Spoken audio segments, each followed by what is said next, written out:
She should have known something was wrong when he watched her laugh, not smiled at her, not joined the conversation. Just watched, from across the kitchen, glass of water in his hand, eyes that didn't move. She found out why at 11 p.m. when her bedroom door opened without a knock she was at her desk, headphones half on. She felt him before she heard him. The specific shift in the air that she had learned in 3 weeks meant Caleb Maddox had entered a room.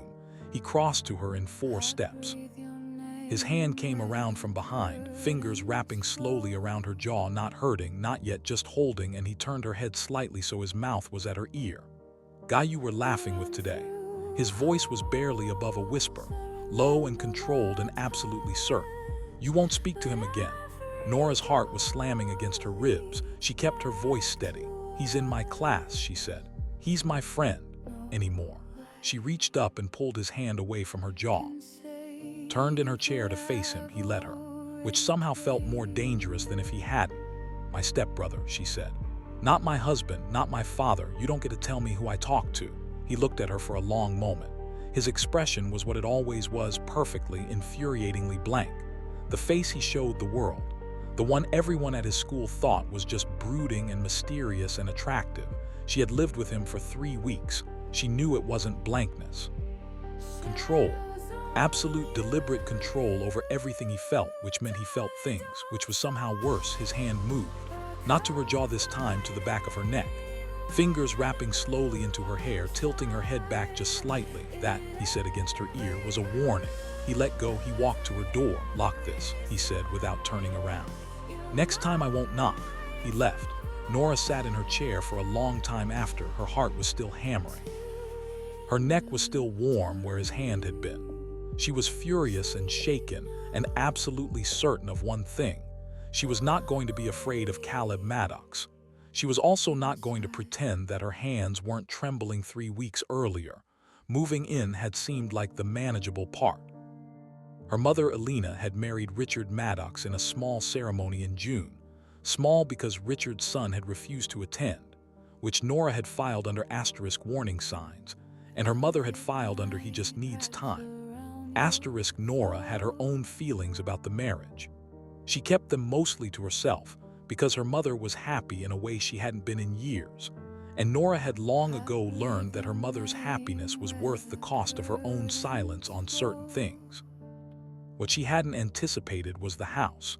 The Maddox house was in the kind of neighborhood where the houses had names instead of numbers. 3 floors, a garden that looked like someone was paid specifically to maintain it, a kitchen larger than Nora's entire previous apartment, and Caleb, Richard had warned them gently, with the careful language of a father making excuses for a son he loved but didn't entirely understand. Caleb is private. Caleb keeps to himself. Caleb just needs time. Asterisk everyone kept saying Caleb needed time. Nobody asked Nora what she needed. She had carried her own boxes because he hadn't offered and she hadn't asked. She had found her room, 3rd floor, end of the hall, away from everyone else, which she suspected wasn't accidental, and she had unpacked in silence while the sounds of the house settled around her. She had heard his door close once. That was all. His existence in the house was like weather, you felt it before you saw it. The way rooms went slightly quieter when he entered. The way his father smiled differently when Caleb was in the room, more carefully, like a man who was always slightly hopping for something and slightly afraid of wanting it. The way Nora's skin knew when he was nearby before her eyes did. She had chalked that up to nerves. New house, new situation, heightened awareness. She had been wrong. The first real conversation happened 4 days in. She was in the kitchen at 6 a.m. because she couldn't sleep, and he was there, already there, which meant he'd been up earlier than 6 a.m., which was its own kind of information, standing at the counter with coffee and his phone and the particular stillness of someone who had not expected company and was deciding whether to acknowledge it. Nora went to the refrigerator, got the orange juice, found a glass. "You always up this early," she said. Not aggressive, just conversation. He didn't look up from his phone. "Yes, me too usually. I sleep badly in new places." Silence. She poured her juice, leaned against the counter on the opposite side of the kitchen. "You don't have to talk to me," she said, "but you also don't have to perform the silent treatment. I'm not impressed by it, and it's going to get exhausting for both of us given that we live here." He looked up then. The eyes she hadn't been able to identify the color of from across the hallway were gray, not warm gray. The gray of sky before a storm, and they were looking at her with the expression she would come to know over the following weeks, the asterisk reassessing asterisk expression. The one that meant she had said something he hadn't expected. "I'm not performing anything," he said. "Okay, just don't talk in the mornings." "That's fine, I don't need you to talk. I just need you to not make me feel like I've committed a crime by existing in the same room." A pause. "Very direct," he said. "You say that like it's a problem. Say it like it's a fact." She looked at him over her juice glass. "Is it a problem?" He held her gaze for a moment. Then he looked back at his phone. "No," he said, "it wasn't warmth. It wasn't friendliness. But it was something, the smallest possible acknowledgement that she was a person in this house and not furniture. She took it outside the house. Caleb Maddox was a different person. She saw it for the first time at his school, their school now. She had transferred for her final year, which was its own special kind of awful. When she arrived on the first day and found him in the parking lot, surrounded by people, laughing, actually laughing, the easy, confident laugh of someone who belonged everywhere. His hand on the shoulder of a guy she didn't know. A girl in a red jacket saying something in his ear that made him smile. Nora stopped walking. She had spent 4 days living with someone who spoke in single syllables and looked through her like glass. And here was the same face, the same height, the same jaw, but entirely different. Lit up from the inside. Magnetic in a way that explained everything about why people moved toward him. He felt her watching. She didn't know how. She was 20 feet away and behind him, but he turned. The smile didn't disappear. It just changed, became something more careful, more controlled. He looked at her for 1 second. Then he turned back to his friends. She walked to her first class and spent the entire period thinking about the difference between those two versions of him. The one everyone saw, and the one that came to her room at 11 p.m. and held her jaw like he had every right to. The boy from her class was named Jake. He was harmless, genuinely, obviously harmless in the way of someone who had never been dangerous a day in his life. He made her laugh at something stupid about their English teacher on the 3rd day of school, and that was the entire extent of it. She didn't think about Caleb watching from across the kitchen that afternoon. She should have, after the warning, after the hand on the back of her neck and the whisper and the door clicking shut behind him. Nora made 2 decisions. Decision 1, she was going to keep talking to Jake. Not because she particularly cared about Jake, but because she was not going to be controlled by a boy who wouldn't even have a conversation with her in the morning. Decision 2, she was going to figure out what Caleb Maddox actually was. Because nobody who felt nothing came to a girl's room at 11 p.m. with their mouth at her ear. Nobody who felt nothing held someone's jaw like it was something they'd thought about. She wanted to know what was underneath the control. She was going to find out the next morning. She came down at 6 a.m. He was there. Same position, coffee, phone. She poured her juice and stood on her side of the kitchen and said, "I talked to Jake today." He didn't look up. "In class," she continued. "And at lunch, we sat together, silence. I'm going to keep talking to him," she said. "Not because I'm trying to make a point, because he's my friend and I don't take instructions from people who don't have the right to give them." Caleb set his phone down. He looked at her across the kitchen with those storm gray eyes and said nothing for long enough that another person might have lost their nerve. Nora didn't lose her nerve. "Not afraid of me," he said, not a question. Something between confusion and something else she couldn't name. "Should I be? Most people are. I'm not most people." He picked his phone back up. "No," he said quietly, like he was saying it to himself rather than to her. "You're not." He left the kitchen without finishing his coffee. Nora stood in the silence he left behind and told herself the warmth in her chest was victory, not anything else.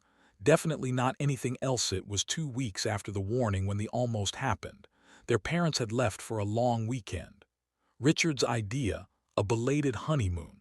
4 days. Just the 2 of them in the house. Caleb had said nothing when their parents announced it. Nora had said have a wonderful time and meant it, and then spent the first evening carefully constructing a version of normal. Dinner she cooked herself, dishes she washed, TV she watched in the living room at a reasonable volume like a person who was absolutely fine. She was absolutely fine. He stayed in his room the first night. She heard his door once. The second night she was in the kitchen at midnight because she couldn't sleep and she was hungry and the house was too quiet, and she was not going to examine why the quiet bothered her specifically. She was making toast when she heard him on the stairs. He appeared in the kitchen doorway in dark sweatpants and nothing else, and Nora kept her eyes on the toaster and her expression completely neutral.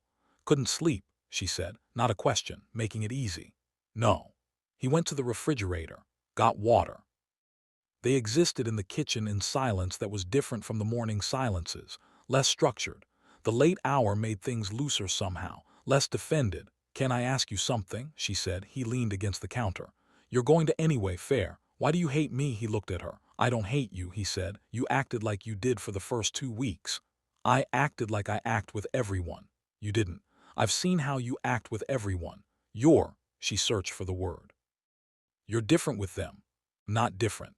You smiled at a girl in a red jacket on the first day of school like you were a completely different person than the one who told me not to touch anything." Something shifted in his jaw. "That's just outside."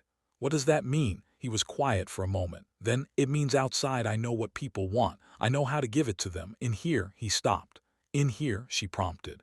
"In here I don't perform." He looked at her directly. "You said you weren't impressed by the silent treatment. You said you just needed to not feel like a criminal for existing." His voice was low. "Nobody has ever said that to me." Nora was very still. "Nobody," she said. "People perform around me. They decide what I am and they perform accordingly." His eyes were on her face. "You didn't do that. You just came into the kitchen and poured orange juice and talked at me like it was normal." "It was normal. For me." She looked at him, this person who had two faces and a hand that had wrapped around her jaw like a warning and a voice that went quiet in the early morning, and felt the dangerous thing she had been carefully not feeling for 3 weeks move closer to the surface. "So you don't hate me," she said. "No." "Then what do you?" He crossed the kitchen. Not fast, nothing Caleb did was fast. Slow and deliberate like everything else.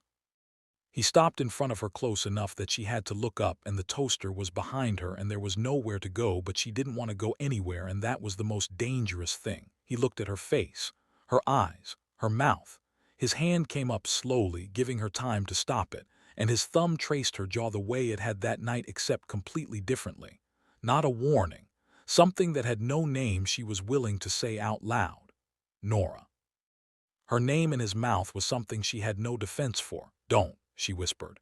Not because she wanted him to stop. Because she knew what happened if he didn't, and she knew neither of them was ready for it. He knew it too. She saw it the moment he knew. The moment the thing between them became too real to stand in the middle of a kitchen at midnight and pretend was manageable. He stepped back, dropped his hand, turned and walked to the doorway. "Go to sleep," he said, without turning around. His voice was rough in a way it hadn't been before. "Nora, go to sleep." He went upstairs. She stood in the kitchen with her toast going cold behind her and her heart doing something she had no professional or personal framework for, and thought, "We are in so much trouble." Neither of them mentioned the kitchen. The next morning he was there at 6 a.m. Coffee. Phone. The particular stillness that she had learned was not emptiness but the opposite of it. She poured her juice. She stood on her side of the kitchen. Neither of them said anything about the night before. This was somehow worse than if they had. The thing about almost is that it lives in the room with you. It sits between two people at a breakfast counter and follows them down hallways and waits outside closed doors. It doesn't announce itself. It just exists. Present in every ordinary moment like a frequency only the two of you can hear. Nora heard it constantly. She suspected he did too. She had proof on the third morning when she reached across him for the coffee pot. Just a normal reach, not planned, not deliberate. And his entire body went still the way it did when he was managing something. Like a person holding very carefully still so they don't spill something. She poured her coffee. She stepped back. She said something ordinary about the weather. He answered, both of them pretending the 3 inches between her arm and his chest had been nothing. It had not been nothing. Their parents came home on Sunday evening full of photographs and happiness, and the specific energy of people who had remembered why they chose each other. Nora watched Richard put his hand on her mother's back in the kitchen and felt something complicated. Something that mixed genuine happiness for her mother with the awareness that the reason she was in this house, the reason any of this was happening, was love. The real kind. the kind that made people brave enough to start over. She wanted that. She had always wanted that. She was currently in serious danger of wanting it with the worst possible person. She looked up from these thoughts to find Caleb watching her from across the room. He looked away first. That was new school on Monday was its own particular exercise in pretending. She sat in English. He was 2 rows over, different class sets. They shared the room for first period only, and she could feel the specific weight of not looking at him while also being aware of exactly where he was at every moment. Jake sat next to her and said something about the assignment, and she answered, and from 2 rows over she felt nothing visible. No reaction. Caleb Maddox staring at his book like it contained the answers to questions she didn't know he was asking. But at the end of class, when Jake touched her shoulder to get her attention about something she dropped, Caleb's pen snapped in his hand. He looked at the 2 pieces like they'd surprised him. Nora looked away before he could see that she'd noticed that evening she was in her room working when her phone buzzed. Unknown number. But she knew. Asterisk, there are headphones in the drawer of your desk. Richard put them there when we set the room up. You should use them. Asterisk, she stared at the message. Then she typed back, how did you get this number? Asterisk, Richard's phone. Asterisk, that's an invasion of privacy. Asterisk, so is laughing with someone else's. A pause. The 3 dots appeared and disappeared twice. Then use the headphones. Asterisk, she looked at the drawer, opened it. Found the headphones, expensive ones, still in the box. She looked at them for a long moment. Asterisk, these aren't Richard's, she typed. These are new. Asterisk, no response. She put them on. They were perfect. The exact kind she'd been wanting for a year and couldn't justify buying. She sat at her desk and felt the kitchen at midnight feeling move through her chest and told herself very firmly that a boy buying you headphones through a convoluted scheme involving his father's phone contact list was not romantic. It was controlling. It was strange. It was completely inexplicable. Her hands were not warm. She was not smiling. The fight happened on Wednesday. She had been expecting something. The tension of the past week had a structure to it, a building quality, and she had enough experience with difficult people to know that pressure either releases or explodes. It exploded at dinner. Their parents were there. Richard talking about work. Her mother asking about school. Normal family dinner sounds that Nora had been learning to find comforting. Then her mother mentioned Jake, not deliberately, just in the way of parents who half listen and pick up names. Nora mentioned a friend. Jake, is he in your year? Caleb asterisk, Caleb's fork set down on his plate. Very quietly, very controlled. Yes, he said. Oh, lovely. Are you friends? No. Her mother, who did not have the information required to understand the atmosphere, continued cheerfully. Maybe you could all spend time together sometime. It's good for Nora to have people her own age. I'm her age, Caleb said. The table went slightly quiet. Richard looked at his son with the careful expression of a father who has learned to read warning signs. Caleb, he started. May I be excused, Caleb said. Not a question. He left. Nora counted to 60. Then she excused herself too. She found him in the back garden, standing in the dark with his arms crossed, looking at nothing in particular, with the expression of someone conducting a very controlled internal argument. That was embarrassing, she said. Go back inside. You made it weird in front of our parents over a boy you don't even know. I know enough. You know nothing. You've decided something and built an entire position on it, and it has nothing to do with Jake and everything to do with, she stopped. With what? Flat. Dangerous. With you not knowing what to do with whatever this is, she gestured between them. So you're taking it out on a completely innocent person. He turned to face her. In the dark he was all shadow and sharp edges and the gray eyes that caught the light from the kitchen window. You want to talk about whatever this is, he said. Somebody has to. Nobody has to. Some things are better, don't say, left alone. Her voice was sharp. Don't give me the responsible version of this. You came to my room. You, she stopped herself from saying, almost because saying it out loud felt like detonating something. You sent me headphones through an elaborate scheme involving your father's phone. Something moved across his face. She caught at this time a flash of something that on anyone else she would have called mortified. That was completely unhinged, she said. And also, she stopped. Also what? The nicest thing anyone has done for me in a long time, she said quietly. Which is its own kind of problem. Garden was very still. Somewhere in the house she could hear Richard and her mother washing dishes and talking softly. Normal sounds, safe sounds. Out here was something else entirely. Nora. His voice had dropped to the low register, the real one, the one she never heard at school. I need you to understand something. Me. Don't. He stopped, started again. I haven't done this. Whatever this is, I don't. Another stop. She had never heard him struggle for words before. He always had them precise and controlled and exactly enough. She waited. I don't know how to be whatever you need me to be, he said finally. I know how to be what everyone else needs. That's easy. That's performance. His jaw was tight. I don't know how to be real with someone and not. He stopped again. What? Not lose it, he said very quietly. Not want things I can't have. The words landed in the space between them and stayed there. Caleb, she said, don't. His voice was rough. Don't say my name like that.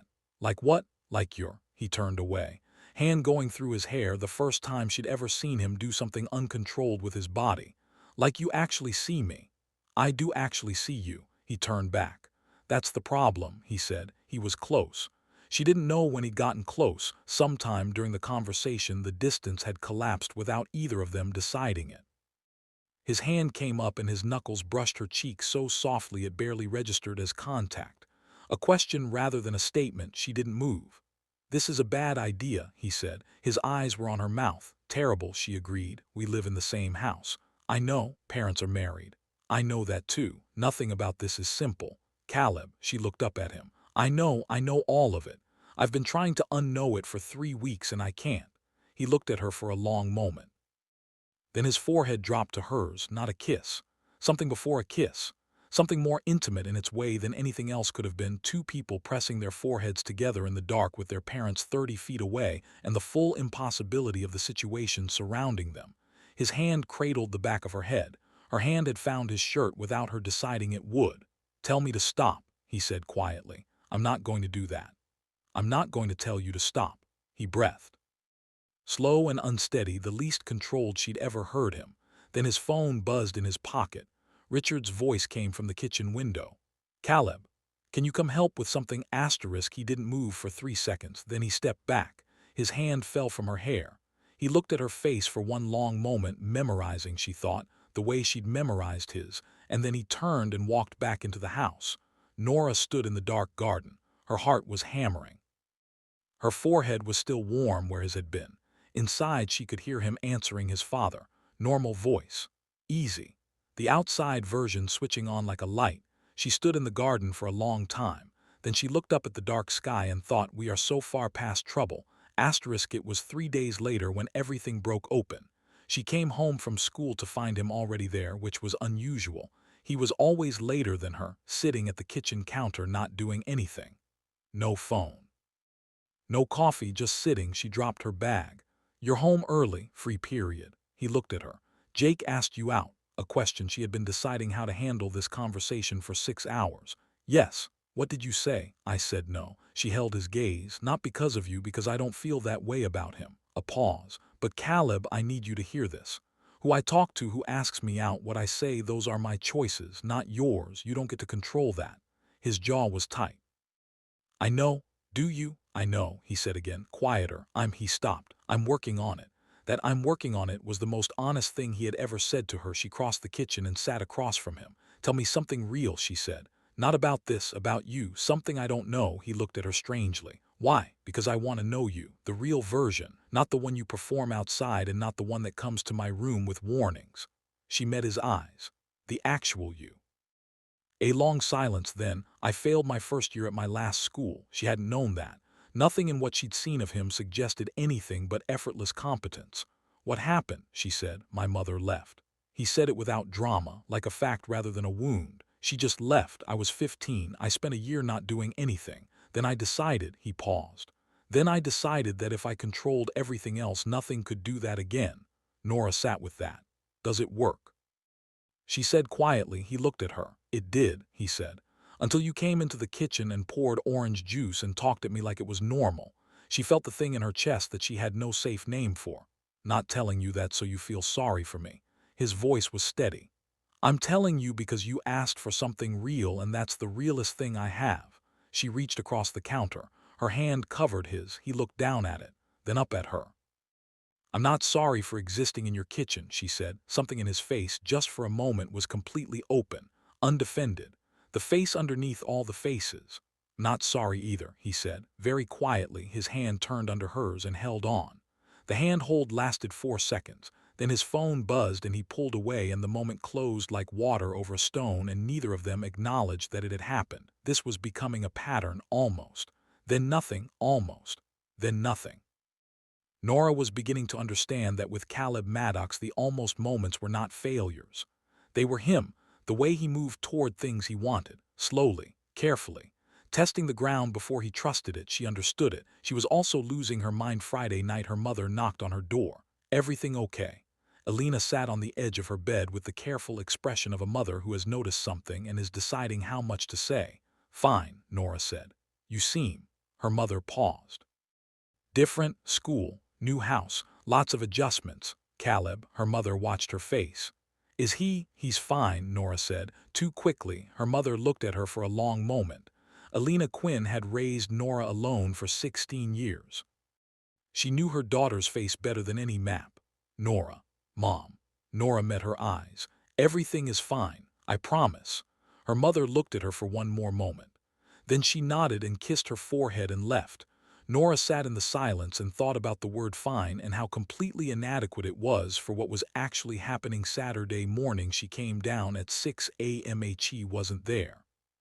She stood in the empty kitchen with her orange juice and felt the absence of him like a physical thing, which told her everything she needed to know about how bad the situation had got. She heard him on the stairs at 6:15. He appeared in the doorway in running clothes, hair slightly damp, and stopped when he saw her. "You went running," she said. "I always run in the morning. Usually before 6. He looked at her steadily. "I couldn't sleep." "Neither could I." The kitchen was very quiet. "Nora, don't," she said. "Don't do the responsible version. I've been waiting for the responsible version for 3 weeks and I'm tired." He crossed the kitchen, not slowly this time. He stopped in front of her and his hand came up to her face, both hands cradling her jaw, tilting her head up, and he looked at her with the open, undefended expression she had seen only twice before and never for this long. "I don't know how to do this right," he said. "Neither do I. Our parents. I know." "House, Caleb." She put her hands over his on her face. "I know all of it. I've known all of it. I'm still here at 6 a.m. in this kitchen." He looked at her for a long moment. "If I do this," he said quietly, "if I actually—" He stopped. "I don't do things halfway. You need to know that. I don't know how. I know. Not easy. I noticed. I'm going to be—" He searched for the word. "A lot. You've been a lot since the moment you told me not to touch anything," she said. "I'm still here." Something broke open in his expression. He kissed her. Not the almost of the kitchen at midnight or the forehead in the garden, the real thing. Certain and slow and completely deliberate. The way everything Caleb did was deliberate. His hands held her face like she was something he had been careful with for a long time and was finally allowed to stop being careful with. She kissed him back. When they broke apart, he pressed his forehead to hers, the garden thing, their thing already, and breathed. "This is going to be complicated," he said. "Everything worth it is," she said. He made a sound that was almost a laugh. She had never heard that before. She filed it away in the part of herself she was already dedicating to collecting his real sounds. The complicated arrived sooner than either of them expected. 2 days later. Sunday dinner. Richard talking about a family trip over winter break, all 4 of them, a week away somewhere warm. Her mother excited. Normal family sounds. Caleb across the table from her. Their eyes met. Neither of them looked away. Richard noticed. She saw it. The moment Richard Maddox, who loved his son and had watched him for 20 years, registered something in the air between the 2 people across his dinner table. His expression didn't change. He continued talking about the trip.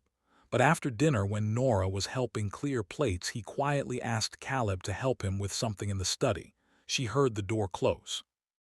She stood in the kitchen with her mother and felt her heart doing something medically inadvisable. Her mother handed her a dish to dry. "He's a good man," she said quietly. "Richard, he's going to handle whatever that is very gently." Nora looked at her. "Mom, I'm not asking," her mother said. "I'm telling you that Richard loves Caleb more than anything, and that good fathers—" She paused.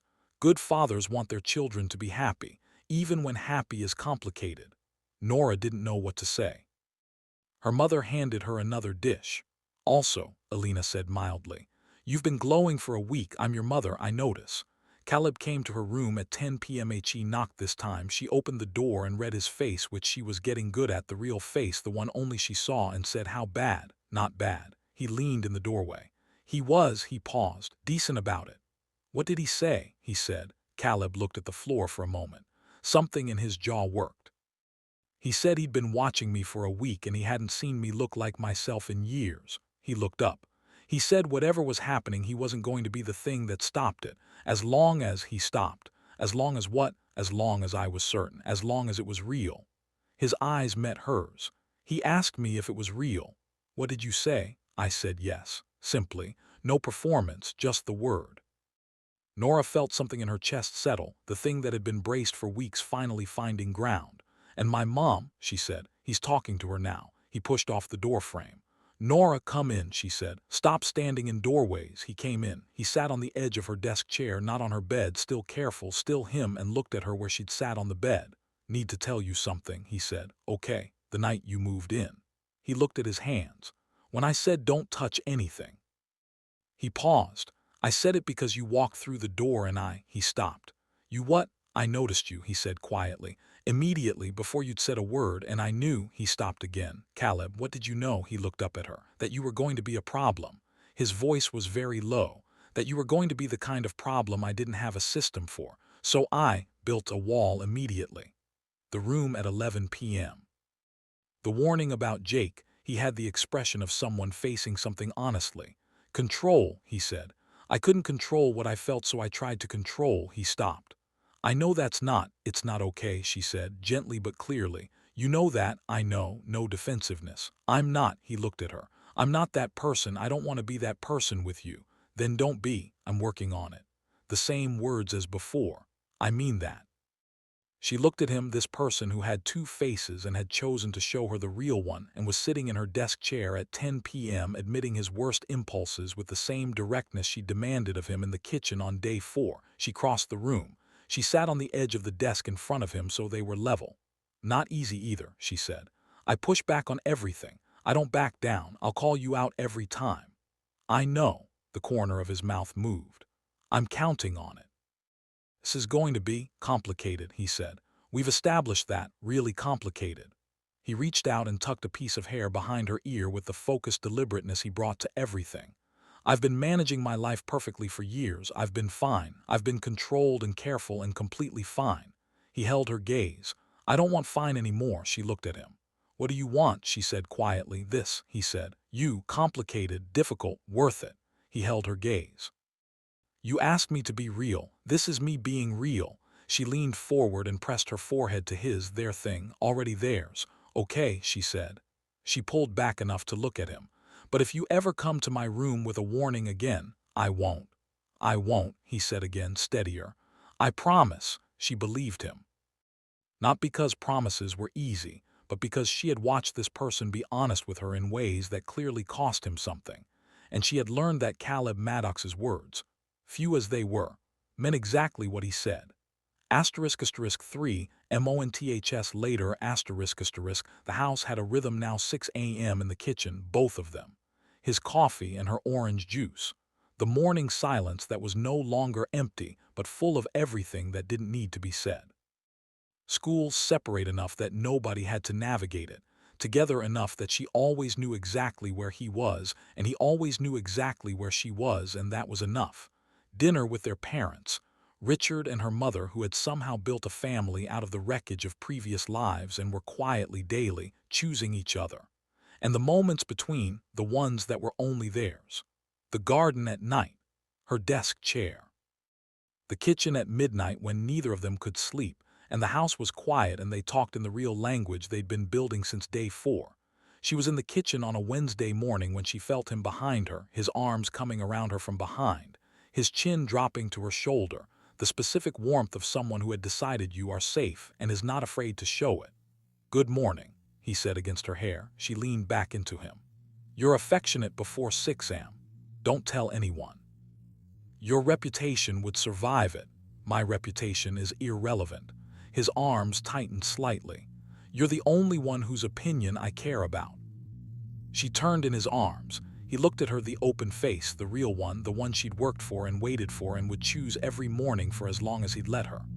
"I don't hate you," he said, like the beginning of something, like an answer to a question she'd asked months ago. "I know," she said. "I never did. I know that too."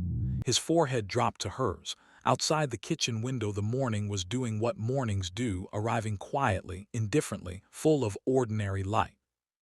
Inside, Caleb Maddox held the one person he'd never learned to perform for and felt, for the first time in longer than he could remember, like himself.